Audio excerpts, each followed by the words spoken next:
This programme was made with the support of the Broadcasting Authority of Ireland.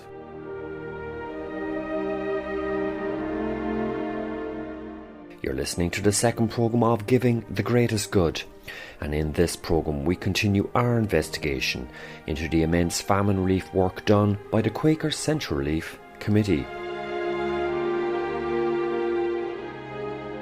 They were often wealthy people, but they used their wealth to help others. They knew something had to be done, and they did it in a practical way.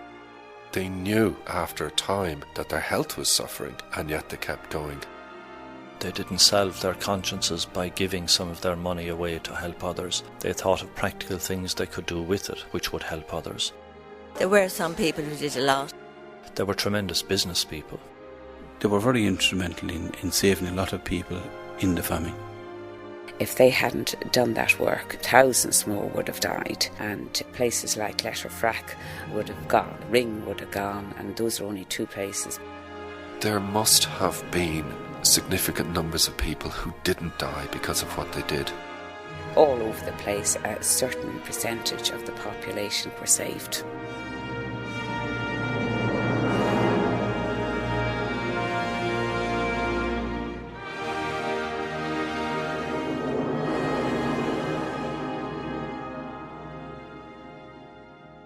I'm Paul Wright and welcome to the second programme of Giving the Greatest Good.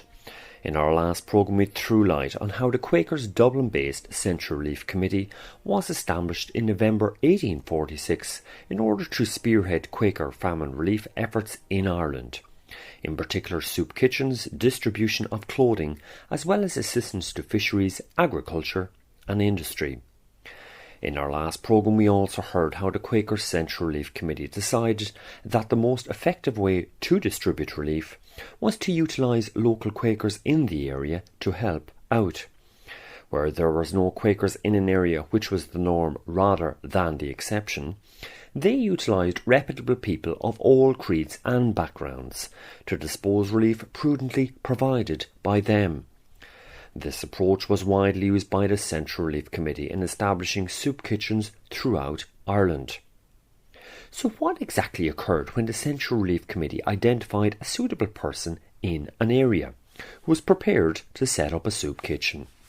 Rob Goodbody, historian and also author of the book A Suitable Channel, Quaker Relief in the Great Famine. That person would apply to the Central Relief Committee for food, and they would be sent food from the stocks that were gathered up by the Central Relief Committee. So they might be sent half a ton of rice or whatever was available at the time, and there was quite a variety of foods gathered, and this would be sent to the local person who was organising things or a local committee. And if that committee applied for further assistance, they would only get it once the Central Relief Committee was satisfied on the two main things: that there had been no proselytising and that full accounts had been returned as to how the previous relief had been distributed. Yes, I sing of them who strove to save countless innocents from the grave. Soup kitchens, clothing, agri relief, they gave so much to ease the grief. And it's important to point out that during these difficult times, there was much famine relief work also being initiated independently of the Quaker Central Relief Committee by concerned individuals and groups throughout Ireland, including places such as County Waterford. Historian Joan Johnson of the Friends Historical Committee in Ireland.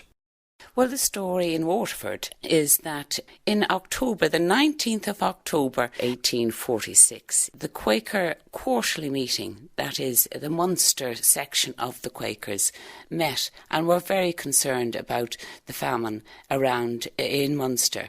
And a committee was set up there and then. And within a month, Joshua William Strangman, my hero in Waterford, really, he initiated the work of immediate relief, and they set up a soup kitchen In fact, 2 were set up eventually. And the women, the Quaker women, visited the city people and decided there were various elements that had to be helped. And one was the food, immediate food, so the soup kitchens were set up. Clothing was also distributed, and funding was raised. And also people had nowhere to sleep, and they supplied up to 1,000 straw beds for people to actually lie down and sleep at night. So I discovered that there was work being done in Waterford City and out in the county. Be not afraid to proclaim their deeds. The brave few answered others' needs. The countless victims unable to cope, they were the few warriors of hope.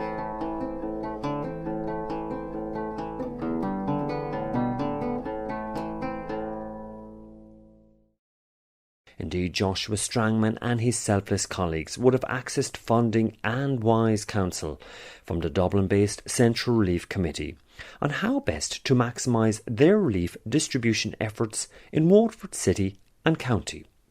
For by this time the members of the Central Relief Committee and their many subcommittees were very quickly becoming experienced in all aspects of famine relief, including running effective soup kitchens. Rob Goodbody. Drawn on experience from their own soup kitchen in Dublin's Charles Street and experience on what had gone wrong with other soup kitchens, they came up with their own recipe for soup.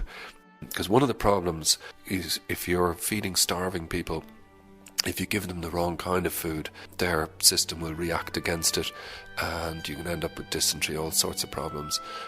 So the recipe that they came up with was designed to give the best possible nutrition at the best possible price without any kind of knock-on effects such as would happen if you fed the wrong food to somebody who was suffering from starvation. Over the first 6 months or so of 1847, the committee tried to encourage the setting up of soup shops around the country through the grant of money and of boilers.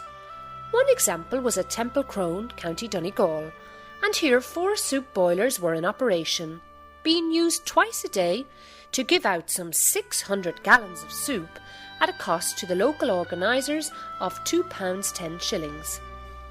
As late as August 1847, several months after the government had decided to establish soup kitchens, this one still provided the only form of relief available in the parish, and was insufficient for their needs.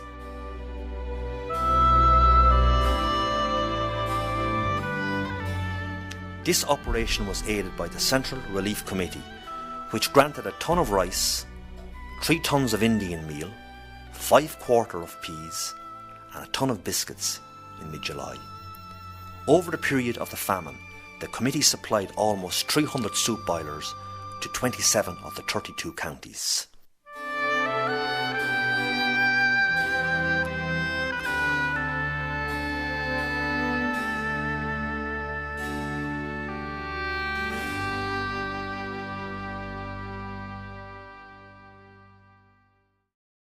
And aside from the Quaker Central Relief Committee's extensive work in establishing soup kitchens, the other major short-term relief measure undertaken by them was to distribute prodigious amounts of clothing to many needy people throughout the land, since the first thing which hungry people do to get money is pawn or sell their clothes.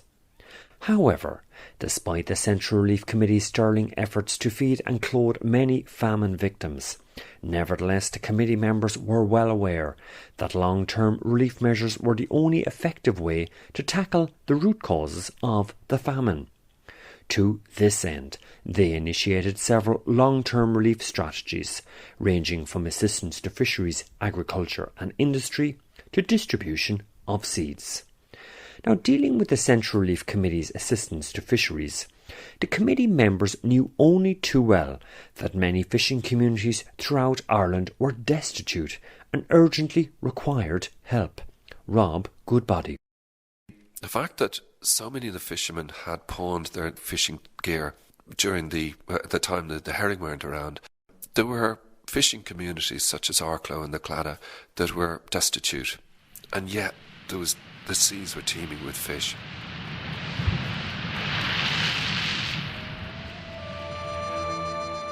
The first thing to remember is that the potato was more important to the average person than the fish was. Connemara historian Kathleen Villiers-Tuttle. And as soon as the potato crop failed, they would pawn their tackle and they would get sufficient funds to pay for their food. And then when the crop would succeed the following year, they'd get their tackle back out again out of the pawn shops. Pawn shops did very well, and there was quite a few of them around.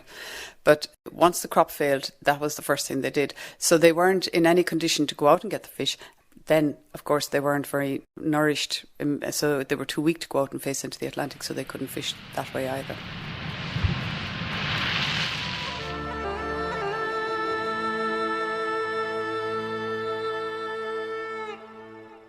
So how did the Central Relief Committee tackle the problem of assisting various destitute fishing communities? Rob Goodbody.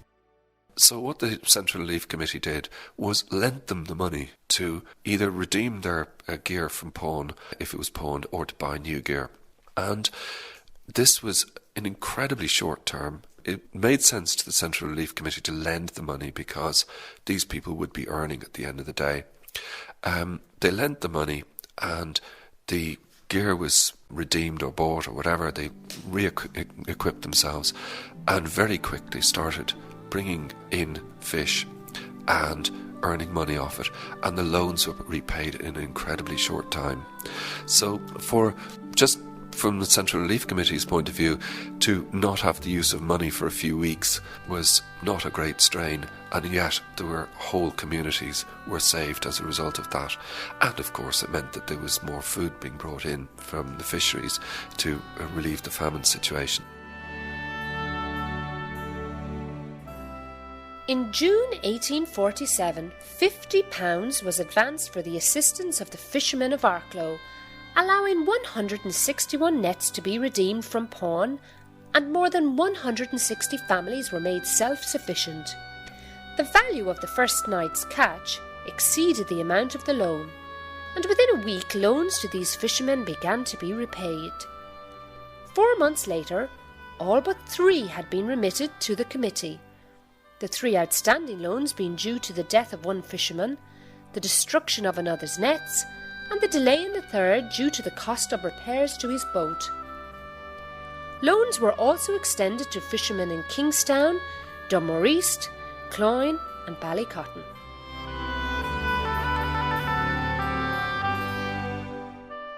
And here is County Waterford local historian Nicholas O'Griefa to talk about the series of loans organised and given by Waterford Quaker businessman Joshua Strangman and the Waterford Quakers to the fishermen of Ring in County Waterford.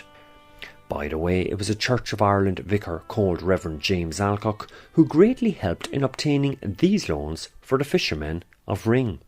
When Strangman came here, you see, on the advice of Alcock to make up a plan, you see, to what relief they would give the fishermen. The first one they came in there was about 10 different families. You got 10 shillings, we'll say, for a crew of 2, and if you had a crew of 4, you got £3.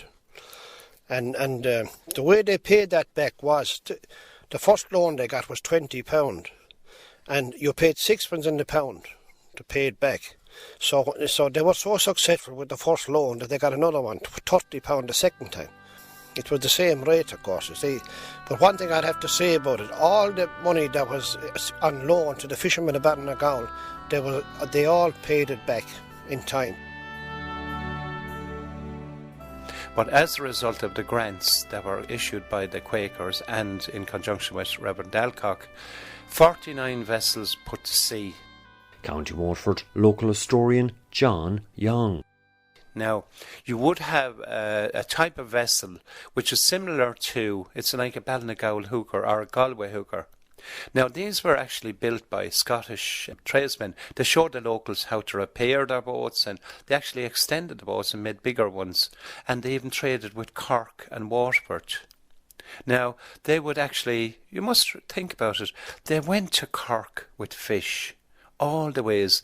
They used stones on the floor of the boat as ballast. And I was looking at my records there. When they got going, within 6 months there, one boat caught 4,000 mackerel in one day. One boat. Now that was the equivalent in monetary terms, it was £10, which was a hell of a lot of money. Another boat went out and caught £15 worth of fish.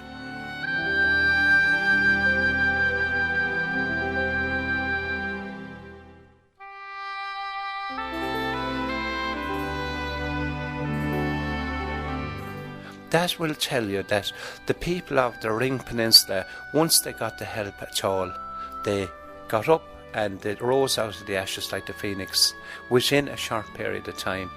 And it is, looking back on it now, they were wonderful, wonderful people.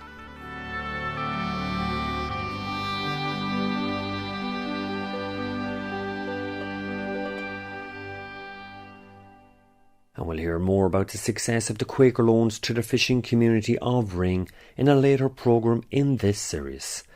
Now, aside from the Central Relief Committee's long-term relief strategies of seed distribution and also assistance to fisheries, as already detailed, they also undertook extensive assistance to various agricultural relief projects.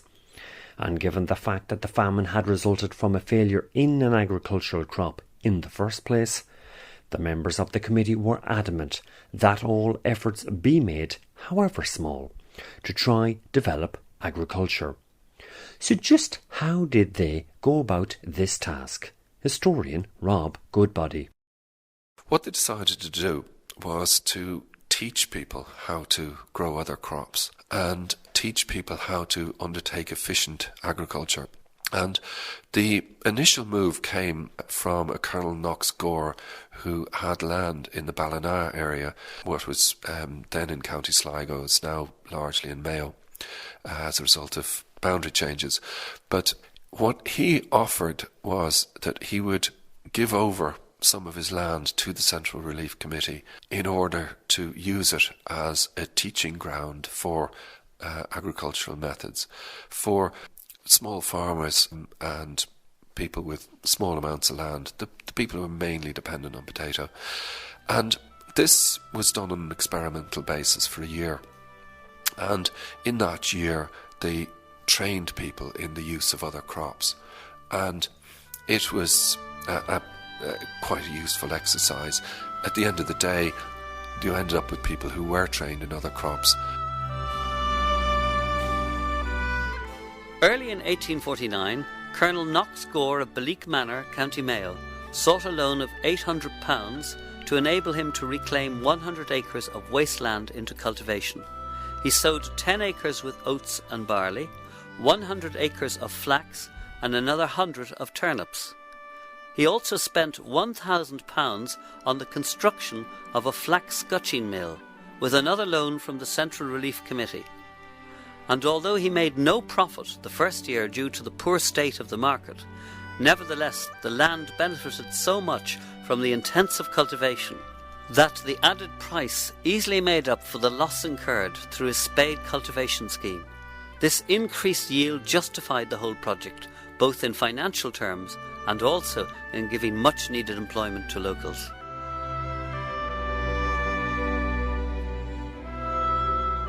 But fired with the enthusiasm for this one, they decided that maybe something more permanent than a one-year experiment would be a better bet. So they set about identifying land they could buy in order to set up a permanent teaching establishment. The result was they bought a farm in East Galway and they set it up as a model farm. This would have been Colemanstown, East Galway. Colemanstown, yes. It was a farm of 690 acres. What they did is they built buildings on it specifically to run as a training establishment, and they set up a model farm. It was an agricultural college, and having acquired it, they brought in people who wanted to learn from them. and the committee also assisted many other agri-relief projects, especially concerning land cultivation. These projects are just too numerous to mention. However, the benefits which accrued from them were many. First, they helped preserve the self-respect of those employed on them, and ensured they didn't lose the ability to work under a disciplined regime. Second, large numbers of labourers were provided with incomes so that they and their families no longer had to depend on the poor law unions for outdoor relief. Stories came back to the committee of labourers who, when applying for jobs, explained that they had worked with the Quakers last year.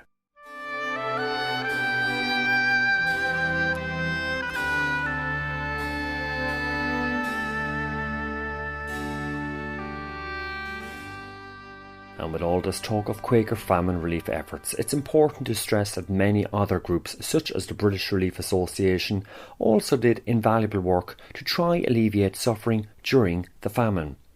And it's also important not to forget the British government's input. Historian Joan Johnson. There were other people also. The British government were also trying. They gave a huge amount as well, and that is often not recognised. And they were doing, but it seemed to be disorganised. You know, and I mean, you can nearly see it today in the health service. I compare it with that. That it's the administration and getting the food out. The food might have been in a store, but there was nobody there to bring it out or organise it to the people. And then there was a certain hesitancy because some of the business people were in flour and milling, and their prices would have dropped. You see, so it wasn't all just black and white.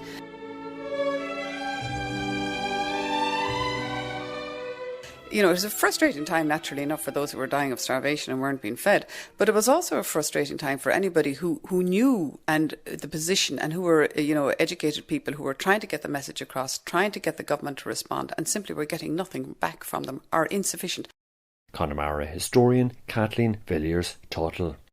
You were constantly coming across, when I was investigating the famine, you're constantly coming across reports where no food available. I've searched Galway, I can't get food in Westport, I can't bring food in. When no boats available to bring the food in, nobody available to distribute the food to remote areas. When you do get it in, the people are turning up with the money in their hands and they can't find the food. There's no food.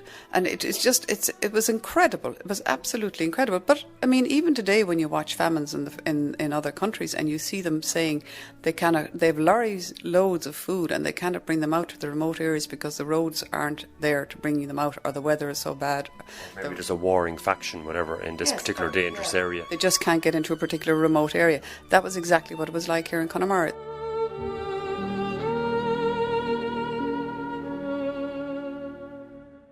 However, in contrast to the British government's administrative inefficiency, the members of the Central Relief Committee went to pains to run the most efficient relief system possible. Ever mindful of economy, they were not afraid to use any legitimate options open to them to aid their cause, including utilising British government facilities where possible, and also getting the government involved as much as possible in their relief system. Joan Johnson. The donations of food were coming from America, and the first boats were arriving, and they don't come cheap, just coming across the Atlantic. So the Quakers went to the government and they organised that the government would actually reimburse the freight. And so in the transactions reports you see exactly how much was brought over and how much the ship cost, and the government gave the grant.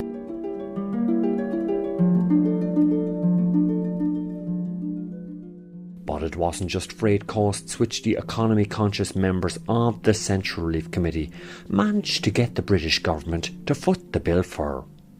There was also the issue of food storage once supplies from abroad arrived into Ireland. Rob Goodbody.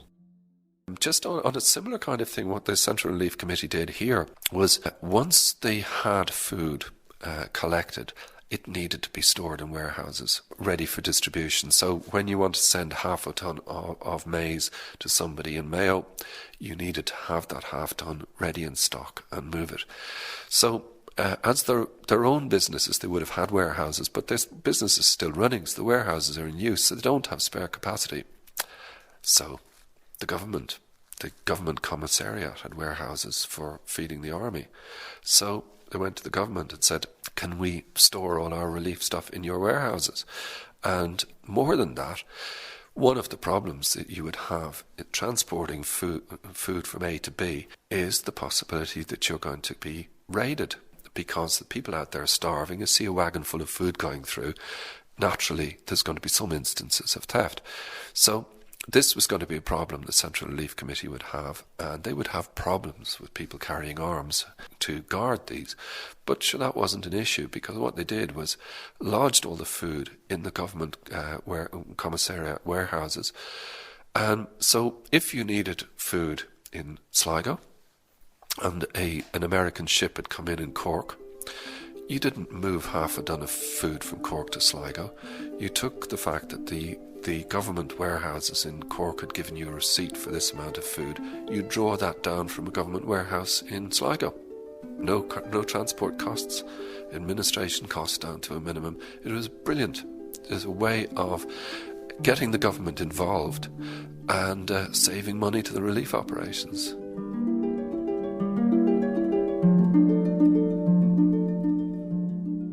The Quakers collaborated with the government because all this food, barrels of pork and corn and peas and everything was coming in, and where were they going to put it? So the government actually had store houses around the country, and they came up with this plan with the government that the Quaker relief could go into these storehouses, and they would make arrangements for it to be drawn out.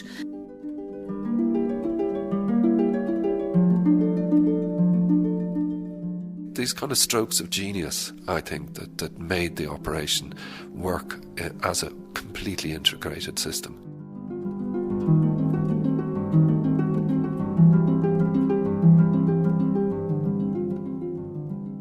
So why exactly were the various members of the Central Relief Committee, such as Joseph Bewley, James Perry and Jonathan Pym, so effective that the British government would listen to them and work in conjunction with them? Historian Rob Goodbody. These same people were running businesses that did prosper, and they were, in the main, successful business people. Bewley's is still a household name, and they were heavily involved in the tea and coffee importing business at that time.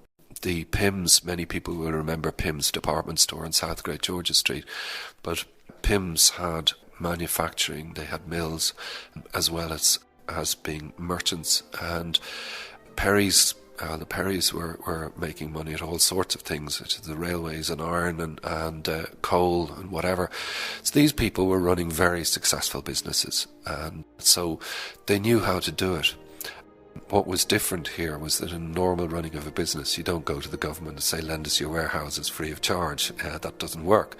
But where it's a famine relief effort, that's where the lateral thinking happens. You say, okay, this is a famine relief effort, it's not for profit, so we can go to the government and ask them to help out free of charge. And they did. They thought nothing of doing that, and it was often very successful. And to discover just how successful the Central Relief Committee was in getting aid to where it was most required, then make sure to catch our next number 3 programme in this 9-part Giving the Greatest Good series. This programme was made with the support of the Broadcasting Authority of Ireland. Songs by Cliff Wedgbury. From myself, Paul Wright, bye for now.